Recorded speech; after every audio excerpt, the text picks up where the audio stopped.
topic that sort of threads through, and the only thing that kind of threaded through for me today was a couple, with two things.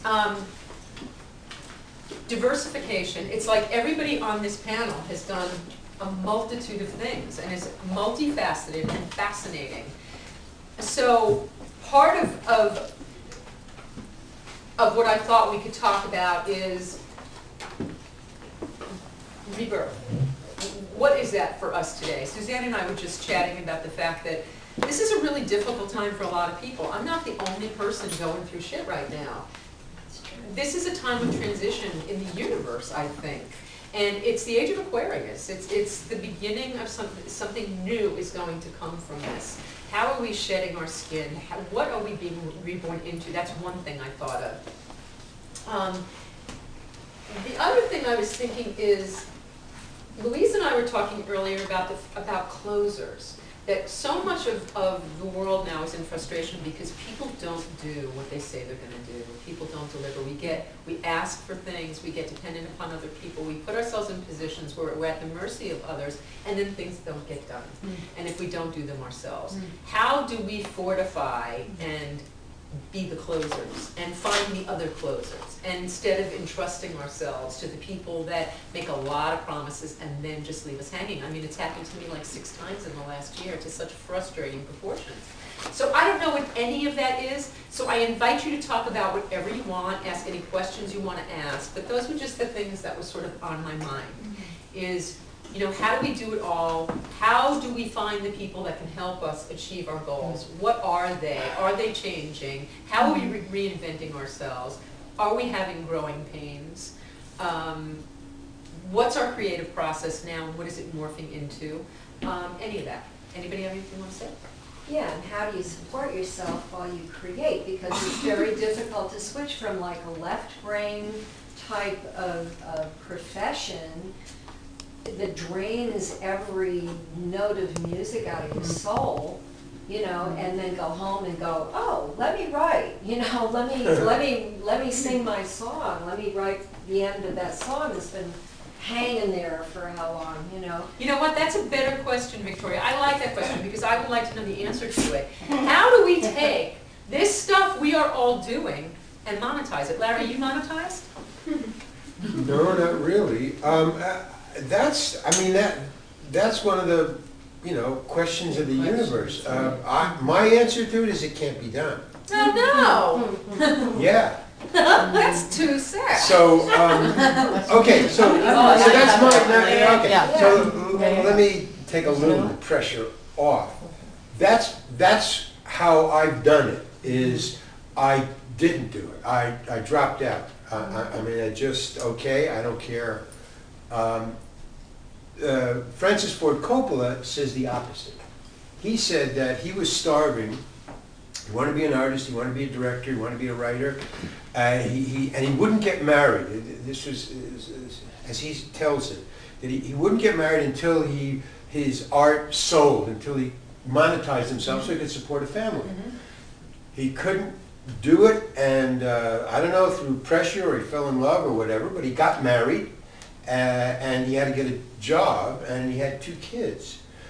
And when he had the 2 kids, the pressure of supporting a family forced him to bear down on what he wanted to do, and that's when he made his first movie. That's when he became a success. And he said he was sitting in a group like this. They recorded it. That's how I saw it. I saw the recording. He looked at the group and he said, so don't be afraid to get married and get a job. The pressure of it will force you. So that's the opposite of what I just said. Now, I couldn't do it that way. I had to go through making enough money being an actor, which is not my bliss at all. It's a job to me.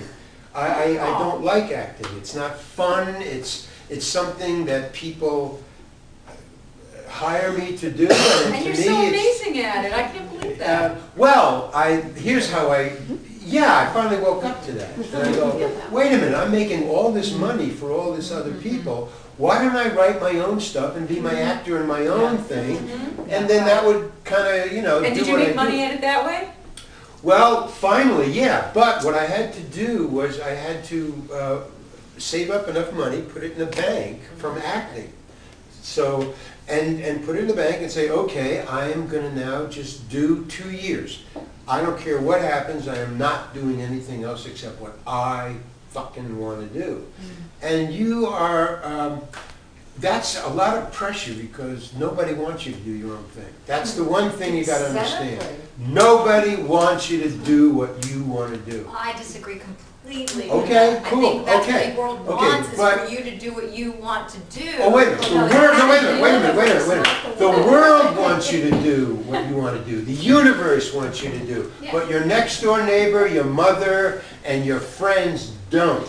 Because if you do what you want to do, that means they should be doing what they want to do. Any success And they I've will ever do it had to was because destroy. I did what I wanted to do. Exactly. So I'm saying Well, monetary exactly. success.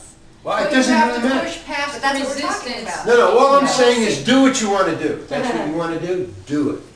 But there But is you're a- saying the people around me don't want me to, but I'm telling you that my experience is the opposite. Well, I it think depends on what you've done is really you finally found, yeah, the people who I've surrounded myself with. Yes, I Now- surround myself with people, okay. right. To come to that conclusion, either you're born with that conclusion and you keep it, or you're born with that conclusion and it's kicked out of you. That's basically what my parents did, is I wanted to be an artist, and that was the last thing they wanted me to be. They wanted me to be a doctor or a lawyer and support them in their old age. I think, I totally get your point, Larry, and I also, I love Francis Coppola's point as well, because I know in my experience, my husband was a stand-up comic, and, you know, he was just kind of doing what he had to do to get by, but when I got pregnant, he had to buckle down, and the next thing I knew, he was the head writer on David Letterman. I mean, because he had to do it, so Francis' point is Right. well taken, but at the same time, I also agree with the fact that right now, my mother would rather me not be doing this, my husband would rather me not be doing this. Everybody's kind of a little afraid of me trying to do this, and I haven't been able to monetize myself yet, but in keeping with what Suzanne is saying, the people that I don't want to say the people I care about, as if I don't care about them, but the people who really value me and I value are encouraging me to do this, and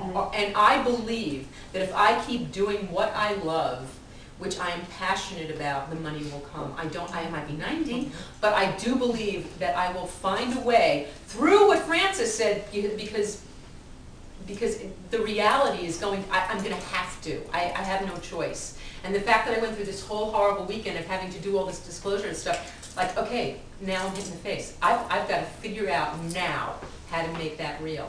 That's why I put it out to you guys to help me figure it out, because I don't know how to do that. Well, I think the world, the creative world is show business. You are show, I am show.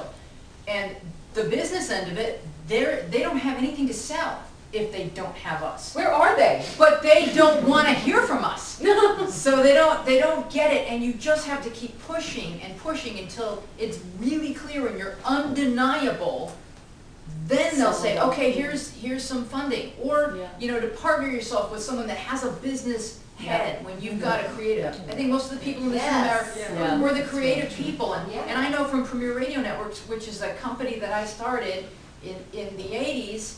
I was the creative person, they were the business people, and somehow that marriage worked, and you know, we created a big company that made a lot of money. And it wasn't because I knew what the hell I was doing in business, it was because I landed accidentally with the right people. Since we sold to Clear Channel and I left there in 2000, I've been trying to create that magic combination, and you cannot believe how many duds I have wound up partnering with who weren't that magical. It's rare, but you have to keep looking for it.